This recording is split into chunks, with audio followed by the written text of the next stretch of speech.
বিভিন্ন মামলায় নিজেদের দেওয়া রায়ের জেরে সর্বদাই সংবাদ শিরোনামে থাকেন কলকাতা হাইকোর্টের বিচারপতিরা।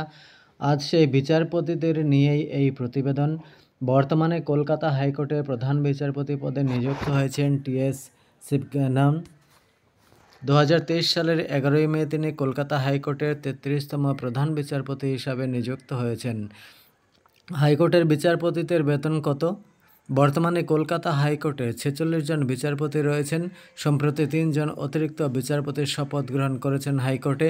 নয়া বিচারপতিদের মধ্যে একজন মহিলা বিচারপতিও রয়েছেন। জানিয়ে রাখি, কিছুদিন আগে ঋতব্রত কুমার মিত্র এবং বিচারপতি ওম নারায়ণ রায় এবং বিচারপতি স্মিতা দাস দে কলকাতা হাইকোর্টের অতিরিক্ত বিচারপতি হিসেবে শপথ গ্রহণ করেন।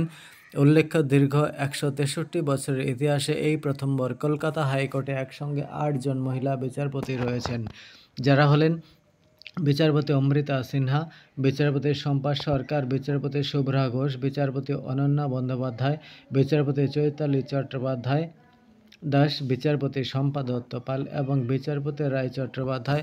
পাশাপাশি কলকাতা হাইকোর্টে মোট 38 জন পুরুষ বিচারপতি হিসাবে রয়েছেন। বর্তমানে হাইকোর্টের প্রধান বিচারপতির পদ অলঙ্কৃত করে রয়েছেন বিচারপতি টি.এস. শিবগানাম। 2025 সালের 15 সেপ্টেম্বর বিচারপতি শিবগানামের কর্মজীবনের মেয়াদ শেষ হবে।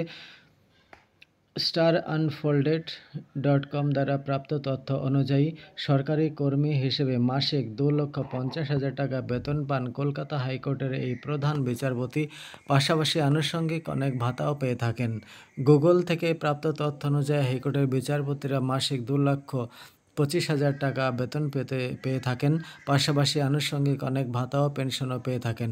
অবসরে বছরে 13,50,000 টাকা পেনশন হিসেবে পেয়ে থাকেন তারা।